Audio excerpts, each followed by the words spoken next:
Hey there, guys. All right, today we are back with some more geography now. This time moving on to Lithuania. And did he get a camera upgrade? Because things look crisper. The colors seem to be popping more, too. Anyways, before we dive in, make sure you go and check out the Kickstarter link in the description box below or in the pinned comment section. I'd love it if you go and read the prologue and the first 5 chapters of my novel for free. That should be like when you click on the Kickstarter, it should be like top of the thing available or whatever, top of the like explanation or description or whatever of the Kickstarter and its goals and whatever the fuck this shit is called. I'm so good at selling myself. Yeah. Aside from that, let's dive in. All right, everybody, we're finishing up the Baltics with our last Baltic country. If you didn't watch the Latvia episode, it basically goes like this. Don't play with us, Estonia. Welcome to the creepier Baltic sister, Lithuania. It's time to learn geography now! Hey everybody, I'm your host, Barbs. Okay, once again, I know some of you guys are kind of like, come on, Barbs, stop calling the two countries creepy. But my response to that would be, it's kind of true, and it's not necessarily a bad thing if used in a charming way. Some people like creepy. I mean, just capitalize off of it. I mean, like Latvia made that prison hotel, Turkmenistan did that thing with the burning hole, Belize made bank off of whale vomit. Yeah. Who knew that stuff would be so expensive off the market anyway, huh? Cha-ching! Okay, we need to get back to Lithuania. Let's find out where it is now, shall we? God, Belize was so long ago. I've been doing this for so long. Now, Lithuania may be the largest Baltic country in size, but it kind of got the short end of the stick when it came to coastline. First of all, the country is located in the area of Europe known as the Baltic, which, no shocker, Never heard of is it. the Baltic Sea to the north. The nation is divided into 10 counties, with the capital Vilnius located in the south. They are also surrounded by 4 countries. Remember, this little chopped up exclave Kaliningrad belongs to Russia, Never heard of it. in which they share this long, famous stretch of land known as the Curonian Spit, a 98-kilometer-long sandy barricade with dunes, about 54 kilometers of which belong to Lithuania, and it all effectively cuts off the entire Curonian Lagoon, except for this small opening at the port of Klaipėda. This is literally where almost all seabound shipping comes into Lithuania. I mean, come on, nobody's gonna deliver cargo at that dinky little dock at Palanga. So essentially, Russia has the bigger portion of the lagoon, but Lithuania has the only way out. We don't need. We have opening at Vistula Lagoon on Strait of Baltisk. It has funny-looking Star Fortress thing to welcome you. Oh, Russia, I can't wait to do your episode. The largest cities after Vilnius are Kaunas, and the city we just talked about, Klaipėda. And surprisingly, for such a small country, they actually have 4 international airports, the busiest in order being Vilnius, Kaunas, Palanga, and Šiauliai internationals. Now here's the thing, Lithuania is proud to claim that they, debatedly, have the geographical center of Europe. Like, they literally even built a monument and sculpture park next to showcase it. Nope. Huh. Wrong. Nope. Ha! No. Really? Hungary? Even you? Yup. No. I mean, the Guinness Book of World Records recognizes my village. No. Make of it what you will. The country doesn't really have any There's a lot. territorial anomalies or disputes except for kind of a maritime dispute with Latvia up north, something about oil reserves. Then there's that weird salient that juts into Belarus. I think we already talked about that in the Belarus episode, did we? And let's not even get started on how Oh my god. Lithuania was like, I'm just gonna take this Dieveniškių Isturinis National Park from you guys, even if it does give me like a 1-mile wide corridor to reach it. Huh, yeah, we did. Huh, well, cool. I guess I don't have to discuss it. Minimal effort! Funny enough, You just did though. there's a micronation in Lithuania, the Republic of Utspis, which is actually just another one of those bohemic, hippie-ish neighborhoods in the capital Vilnius. They kind of wanted to be edgy and cool, much like Freetown Christiana that we studied in the Denmark episode. Self-proclaimed but unrecognized autonomy is like so dope. Lithuania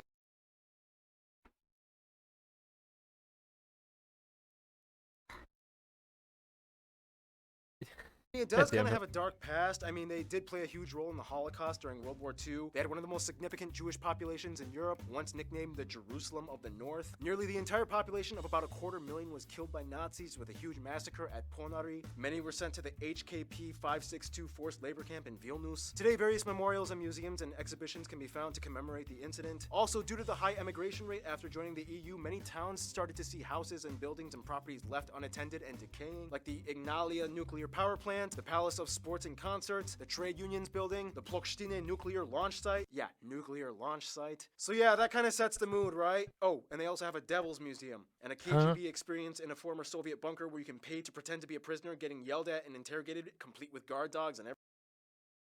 Why?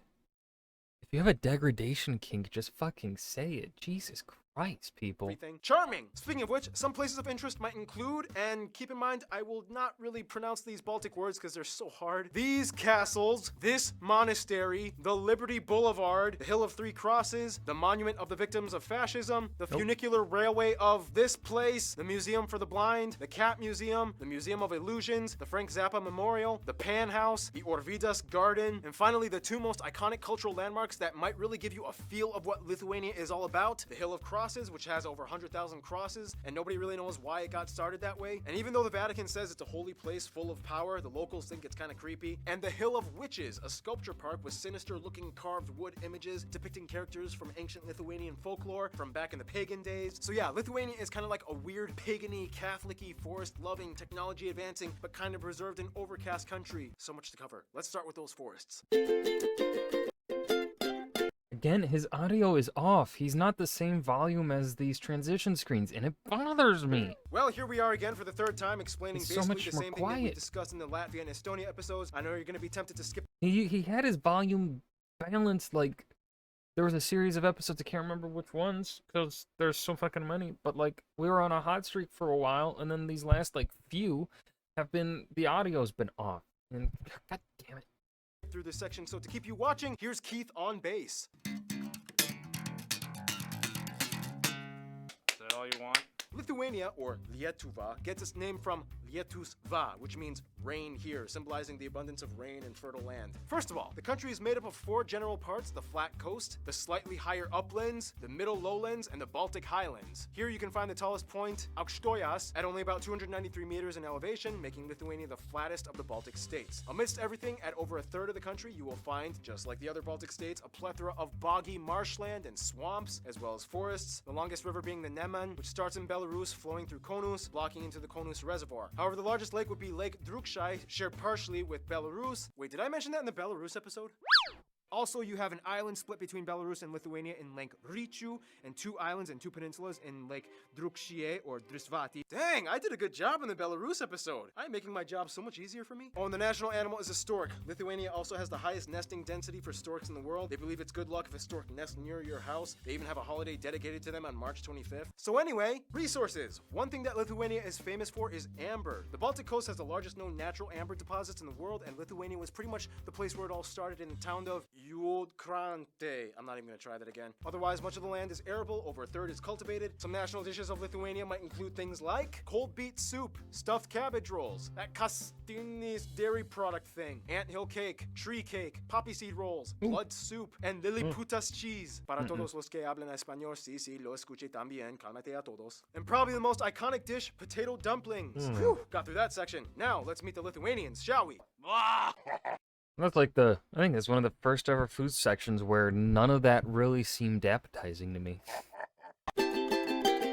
Why is this transitions Lithuanians so are fine and fucking dandy like cotton loud? candy. Remember that Lithuanian geography Giedra that I met in Tokyo? She was cool. Hey Giedra, I literally tried to hit you up for this episode to get some information, but I couldn't find your email. I don't know if you're watching this right now. Let me know what you think. Was it accurate? So anyway, the country has about 2.8 million people and is the largest economy in the Baltics with the highest GDP as well. The majority of the country, at around 88%, identify as ethnically Lithuanian. About 6% are Poles, 5% Russian, and the rest are other groups, mostly Slavs like Ukrainians and Belarusians, with a few other minority groups mixed in as well. They use the euro as their currency, the Type-C plug outlet, and they drive on the right side. Hear that, Britain and all the other wrong countries?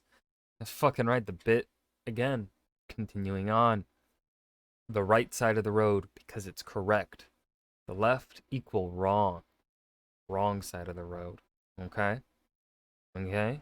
Side of the road. Now, if you really want to get a feel of everything Baltic, Lithuania is kind of like the epicenter. The Baltics were like the last places in Europe to convert to Christianity, and to this day, like Latvia and Estonia, ancient pagan traditions and folklore still live on through festivals, artwork, and traditions. In a nutshell, though, Lithuania was pagan traditions and If I folklore. ever saw someone out in public wearing this, I'm running the other way.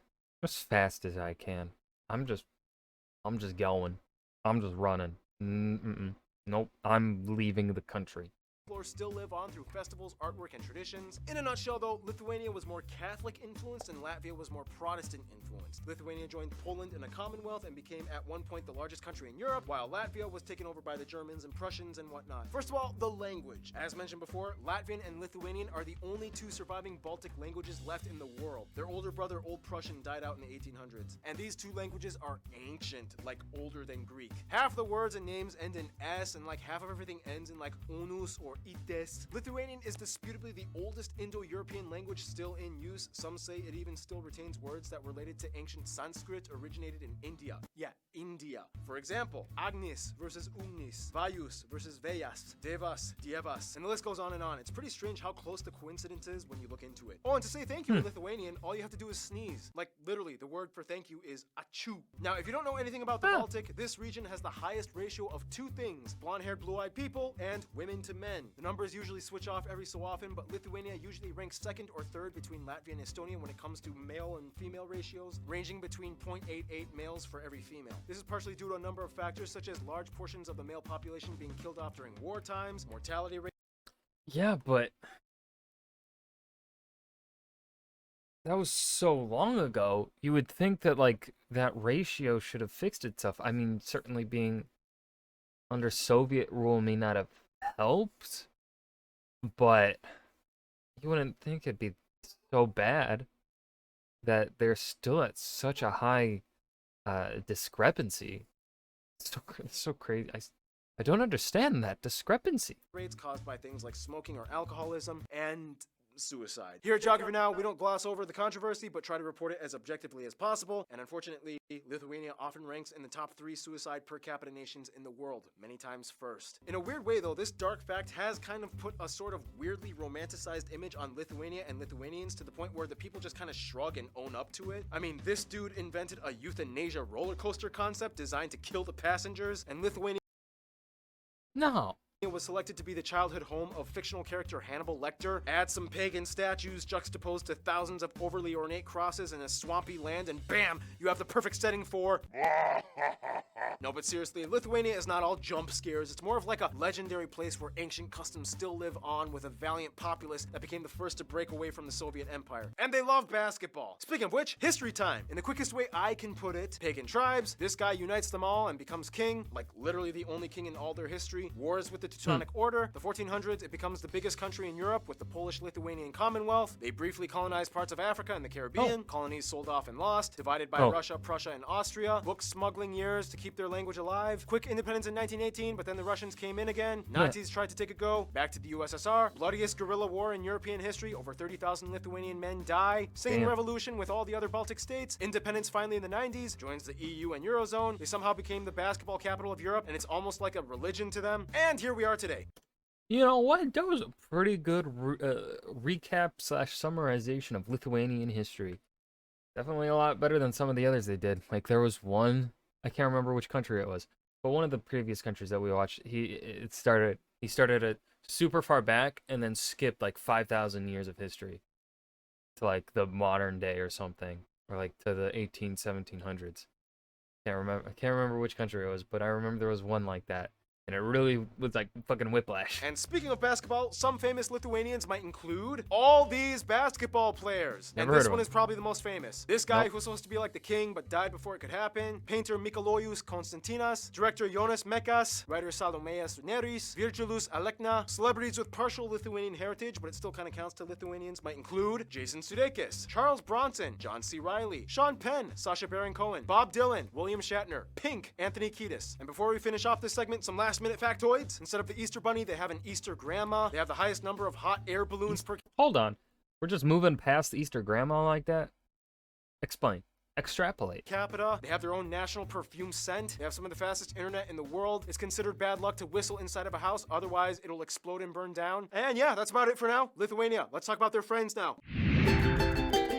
Bum, bum, bum. Lithuania is the largest of the Baltic states, but often the least publicized. Nonetheless, some countries have managed to make their inner circle. Of course, as a member of the EU, most of their trade and business goes through their neighbors, especially through Germany and Sweden. Iceland was the first country to recognize them after independence. The two get along great. They even have a street named after Iceland. The US, Brazil, Romantic. and the UK each have the largest expat communities outside of Lithuania, which has only strengthened ties over the years. I just found out my hometown Los Angeles has a little Lithuania district. They love Georgians and Ukrainians because they share the same history of being part of the former USSR. They support them in any kind of political movement against Russia. They even send foreign aid. Poland is like the ex-boyfriend that they started out really happy with, but then they fought and broke up, but over time they moved on and are just friends now. Estonia is like the childhood friend that they got along with really well, but after graduation they kind of moved on, and Estonia got more and more obsessed with Finland. In the end though, their best friend, no shocker, would be their little twin sister, Latvia. Even though the years have caused the two to grow up a little differently, they still moved forward, keeping traditions alive, sharing the old mystical Baltic charm. In conclusion, Lithuania is the larger of the last surviving Baltic peoples on the planet, and it's quite amazing how they've held it all together to this day. But seriously, if you don't want to become extinct, start making babies. You too, Bulgaria. Those diaspora emigration rates are quite alarming. Stay tuned. Luxembourg is coming up next. And that was Geography Now Lithuania. This episode felt weird. I mean, there was the fucking issue. The sound.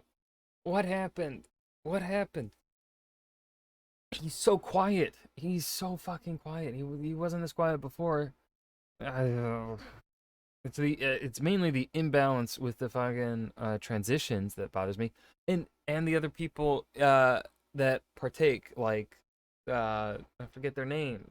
Noah, the big strong one, and then the guy that plays the guitar, that was playing the guitar this one. They all, their audio is fine, but his is Barb's is so fucking quiet. It bothers me. This one also felt a little weirdly paced. It both felt dragged out and also not. Like there were like that transition into the friend zone, into the international politics bit felt rushed. But yeah, that was Geography Now Lithuania. I hope you guys enjoyed. Remember to hit that like button and subscribe for more. And I will see you guys in the next video. Peace.